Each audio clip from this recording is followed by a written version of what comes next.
polimorfisme. Polimorfisme ini adalah satu dari banyak keunikan atau fitur yang dimiliki oleh object oriented programming. Ya, selain enkapsulasi, kemudian pewarisan, objek, kemudian kelas, ya, sama nanti ada eksepsi. Kemudian pada polimorfisme ini nanti kita akan mempelajari juga yang namanya override sama overloading yang di pertemuan ke-7 sudah pernah kita bahas. Oke, jadi polimorfisme itu apa? Polimorfisme adalah satu objek yang dapat memiliki berbagai bentuk sebagai objek dari kelasnya sendiri atau objek dari superkelasnya. Ya, sama kayak kalau sebuah bangun datar, ya, sebuah kelas yang disebut dengan bangun datar. Kemudian bangun datar ini bisa berubah bentuknya menjadi apa? Jadi segitiga, menjadi trapesium, menjadi lingkaran, menjadi persegi, segi lima, gitu ya. Jadi satu kelas itu bisa berbentuk macam-macam. Hubungannya apa sama inheritance? Ya sebenarnya hampir sama ya dengan inheritance. Tapi inheritance itu lebih daripada konsepnya adalah mewariskan sifat dari superclass ke subclass. Dengan polimorfisme itu konsepnya adalah bahwa sebuah kelas itu bisa berbentuk kelas lain, berbentuk menjadi kelas lain yang lebih unik. Itu seperti yang kalau misalkan saya kasih contoh game ya, game Street Fighter misalkan. Yang Street Fighter itu kan ada pembagian kelas, misalkan kelas yang hero sama yang villain gitu. Tapi mereka berasal dari satu kelas yang disebut dengan hero dan villain. Kemudian mereka bisa berubah bentuk lagi menjadi karakter A, karakter B, karakter C, yang mana mereka mewarisi sifat-sifat dari si hero atau si villain itu. Tapi mereka punya keunikan. Ada yang pakai senjata pedang, misalkan ada yang pakai tongkat, gitu, ada yang pakai ilmu tenaga dalam, kayak gitu. Itu yang kita sebut sebagai polimorfisme. Nah, dalam polimorfisme ini kita nanti akan ketemu dengan namanya overloading, yaitu penggunaan satu nama metode untuk banyak metode yang parameternya berbeda. Biasanya ini berada dalam satu kelas yang sama. Yang kedua adalah overriding, yang mana overriding ini adalah penggunaan nama metode yang sama, tetapi berada pada kelas yang berbeda. Tapi di sini yang jadi fokusnya adalah overriding ini harus didahului dengan inheritance. Jadi nggak bisa overriding tanpa inheritance. Ya, sedangkan overloading bisa tanpa inheritance. Maka dalam satu kelas itu boleh terjadi overloading. Ini adalah contoh untuk overloadingnya. Sini ada kelas mobil. Ini perhatikan yang berwarna merah. Yang berwarna merah ini ada konstruktor yang bernama mobil yang ada parameternya, yaitu warna dan tahun produksi. Warna dan tahun produksi ini kemudian disimpan ke dalam atribut yang ada dalam kelas mobil. Kemudian yang kedua adalah konstruktor mobil, tapi tidak ada bodinya. Dan dilanjut dengan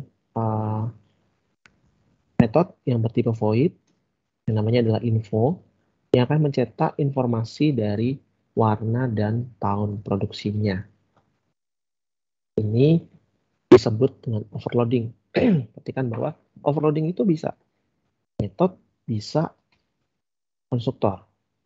Ya, dalam kasus ini konstruktornya yang dikasih overloading. Kemudian di kelas utama, ya di bagian kanan ini kita buat objek namanya mobilku berdasarkan kelas mobil. Objek mobilku berdasarkan kelas mobil. Kemudian kita panggil konstruktornya mobil, dikasih parameter merah dan 2003. Kemudian objek mobilku akan memanggil metode info. Selanjutnya adalah objek mobilmu, membuat objek mobilmu dari kelas mobil, kemudian memanggil konstruktor mobil. Kemudian objek mobilmu akan memanggil metode info. Kalau ini dijalankan, akan menghasilkan seperti ini. Warna merah tahun 2003 untuk yang atas. Ya, kemudian warna titik 20 tahun sama dengan 0. Kenapa ini 0? Karena atribut pada kelas mobil ini tidak dikasih assignment. Ya, pada saat pemanggilan metode mobil, pada saat pemanggilan konstruktor mobil ini kan nggak ada bodinya, nggak ada body konstruktornya, atau nggak ada body metodenya. Sehingga ini ya, atribut warna dan tanda produksi ini tidak di-set. Kalau tipenya string, maka akan menghasilkan 0. Kalau integer akan menghasilkan 0. Seperti itu. Jadi tidak akan tertukar ya. Walaupun dia namanya sama, nama metodenya sama, dia tidak akan tertukar posisinya. Misalkan kalau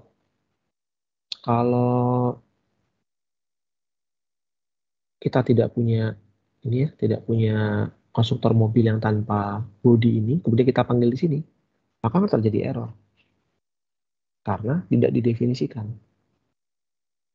Itu dia tidak akan error, yang penting didefinisikan dulu. Itu. Nah, contoh lainnya adalah kita punya kelas namanya lingkaran, kemudian ada metode buat lingkaran dengan satu parameter, ya int diameter. Kemudian bikin lagi metode yang sama dengan nama yang sama. Ini parameternya ada 3.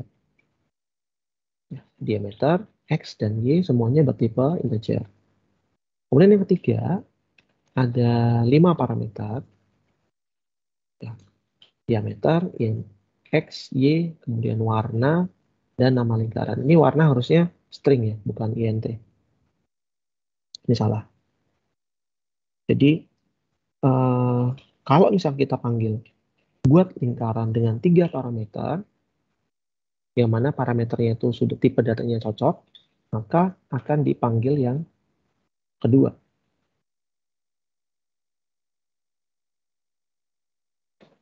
Dia tidak akan tertukar, tidak akan manggil yang pertama atau panggil yang kelima, atau panggil yang ketiga, ini nggak mungkin. Yang penting parameternya jumlahnya sama dan tipe datanya sama, dia tidak akan bingung mau eksekusi yang mana. Kemudian ini adalah overriding. Kita punya kelas sepeda dengan inisiasi nilai kecepatan sama dengan 0 dan gear sama dengan 0. Kemudian dibuat 2 metode. Yang pertama adalah ubah gear bertipe void. Kemudian parameternya adalah pertambahan gear. Kemudian dalam bodinya ada gear sama dengan gear plus pertambahan gear. Kemudian dicetak gearnya berapa. Yang kedua adalah tambah kecepatan tipenya void dengan parameter pertambahan kecepatan bertipe integer. Kemudian dalam bodinya ada kecepatan sama dengan kecepatan plus pertambahan kecepatan. Dan dicetak kecepatannya. Ya, kemudian kita buat satu kelas lagi, yaitu sepeda gunung yang mewarisi sifat dari sepeda. Jadi menggunakan extends. Ingat ya, kalau overriding pasti akan melibatkan inheritance. Di sini ada satu atribut, yaitu set saddle. Kemudian di bawah sini ada metode ubah gear bertipe void dengan parameter pertambahan gear bertipe integer. Jadi di dalam kelas sepeda gunung itu ada metode yang sama dengan parent kelasnya. Tapi berbeda bodinya. Ya, di sini tuh beda. Kalau yang di parentnya atau di superclassnya itu gear sama dengan gear plus pertambahan gear, maka di subclassnya itu adalah gear sama dengan 2 kali gear tambah pertambahan gear. Kemudian kita bikin lagi satu kelas atau satu kelas utama ya atau main kelas. Kita bikin objek namanya sepedaku berdasarkan kelas sepeda gunung.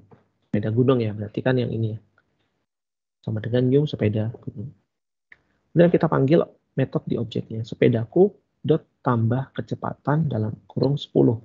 Jadi kita akan panggil metode tambah kecepatan yang parameternya adalah 10. Kita cek di kelas sepeda gunung itu tidak ada metode tambah kecepatan.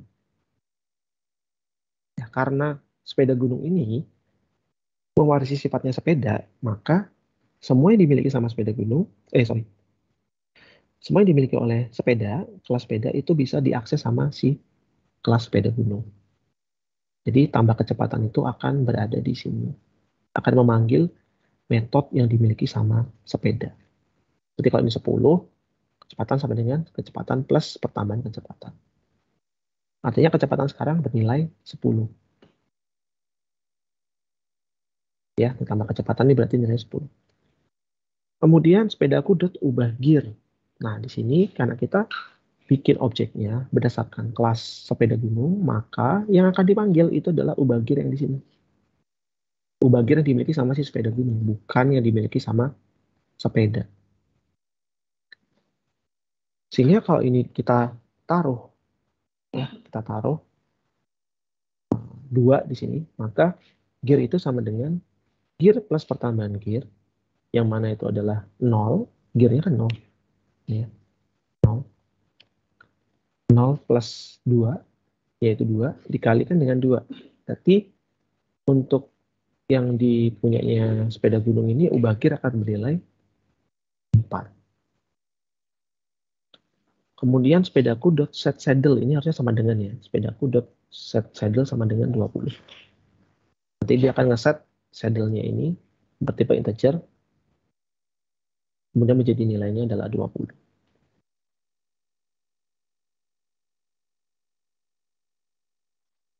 Nanti ini boleh dikerjakan untuk latihan di rumah. Jadi ada kelas namanya matematika do Java, kemudian integer hasil pertambahan bulat, ya, pertambahan bulat, kemudian double hasil pertambahan pecahan. Jadi kelas matematika ini nanti akan bisa menerima inputan berupa integer dan double. Fungsi yang pertama atau metode yang pertama adalah pertambahan, namanya pertambahan bertipe void dengan 2 parameter yaitu A dan B. Kemudian A dan B ditambah, dimasukkan ke dalam atribut hasil pertambahan bulat. Kemudian dicetak hasilnya. Selanjutnya adalah tambahan, metode pertambahan juga bertipe void, tetapi parameternya bertipe double dan ada 3. Ya, sehingga di badinya nanti A plus B plus C dijumlahkan, dimasukkan ke dalam atribut hasil pertambahan pecahan. Kemudian dicetak hasilnya.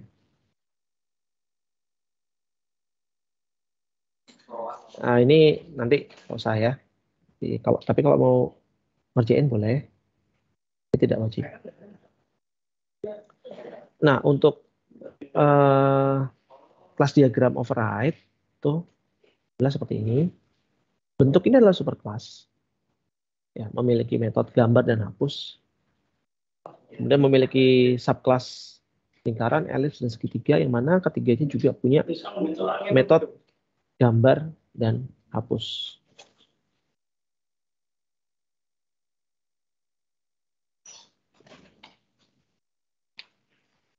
Di sini ada contoh juga untuk memahami override.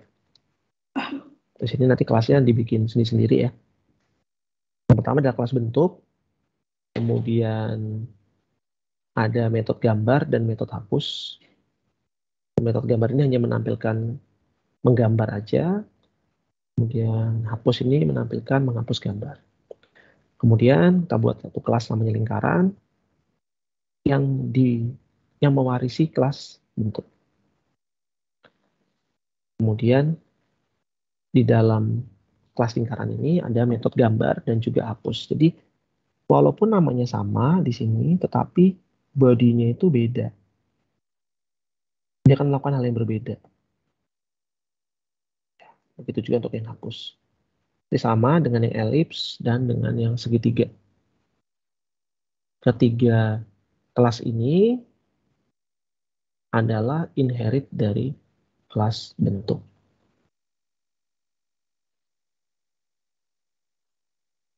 Nah, untuk main kelasnya, kita bikin satu dulu kelas random bentuk.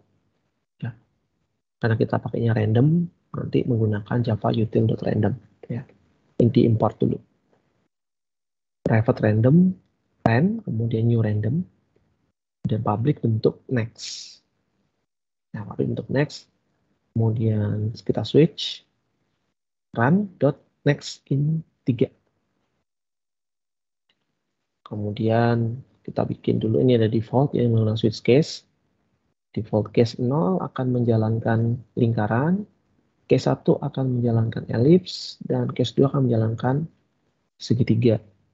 Pada main kelasnya, di kelas latihan 3A ini, ya, ini adalah membuat objek gain, ya, objek gain berdasarkan bentuk. Kemudian di sini dibentuk menggunakan array untuk bangun sama dengan new bentuk sebanyak 3. Jadi mulai 0 sampai dengan 1. Dan kita gunakan perulangan dari 1 sampai dengan 0. Kemudian dari I-nya mulai dari I sama dengan 0 sampai dengan I kurang dari bangun.length. Jadi panjang array-nya berapa? Yang mana ini dari 3 ya. Dan akan mengenerate next ya, mengenerate next. Ini ya. Kemudian akan menggambar, memanggil metode gambar dan memanggil metode hapus. Jadi biar cepat ya, menggunakan perulangan daripada nulis satu-satu. Ini juga sama, override juga kelas diagramnya. Oke, ada pertanyaan sampai sini? Permisi Pak, saya izin bertanya Pak. Boleh. Tapi saya juga sekaligus menanyakan yang UTS kemarin boleh ya? Boleh. Oke, saya pertama mau tanya ini Pak. Ya, yang sebelumnya ini slide berapa tadi ya? Yang ada set apa? Set saddle. Apa? Set saddle kenapa itu sama dengan ya Pak? Kan itu metode ya Pak? Set saddle itu di sini kan tipenya, saya bentar. Kita tampilkan dulu ya. Iya.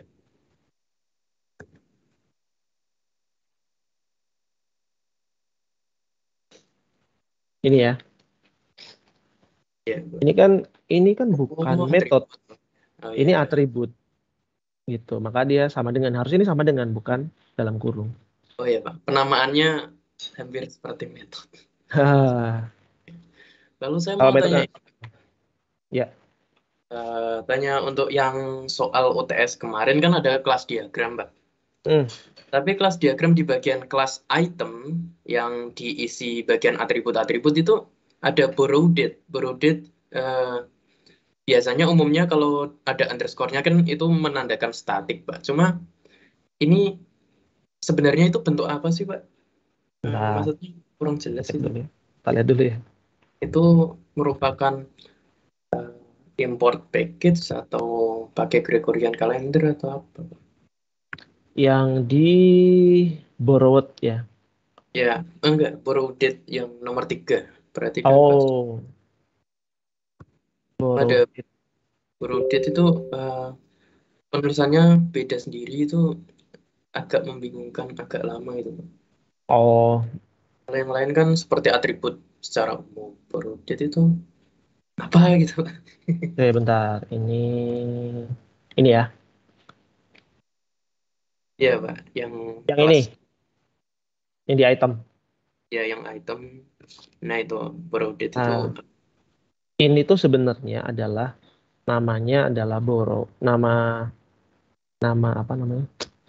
Nama atributnya adalah borrow, tipe datanya adalah date. ya berarti harusnya borrow titik 2 date kan, Pak? Iya, Hmm, nggak apa-apa. itu Nanti kalau misalkan ini kan nggak masuk ke itu kan, nggak masuk tapi ke kan suruh B-nya aja tuh. mendesain kelasnya, Pak, yang A itu. Oh, pakai codingan ya? Jadi item kalau salah ya semuanya kena, Pak. Nggak apa-apa, nggak apa-apa. It's okay. Oke, Nggak apa-apa. masih Kan cuma ini aja kan. Nanti bisa dibonusin aja kan. bonusin semua aja, Pak. Oh. Masih, Pak. Oke, oke, thank you. Ada yang lain?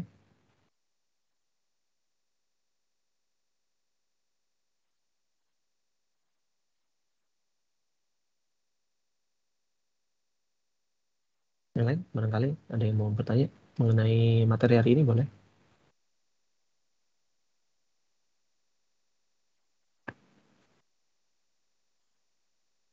Nggak ada? Oke, kalau nggak ada, saya cukupkan dulu ya. Nanti untuk praktikumnya kita kan hari Jumat 18.30. Nanti kita akan ada VidCon. Jadi nggak kayak yang biasanya ada tugas. Jadi kalau ada VidCon berarti nanti nggak ada tugas. Saya harapkan nanti pas praktikum Anda mempersiapkan diri dengan menggunakan laptop atau PC. Kalau nggak ada nggak apa-apa, diperhatikan aja. Nanti dicoba setelah kuliahnya berakhir. Kemudian eh,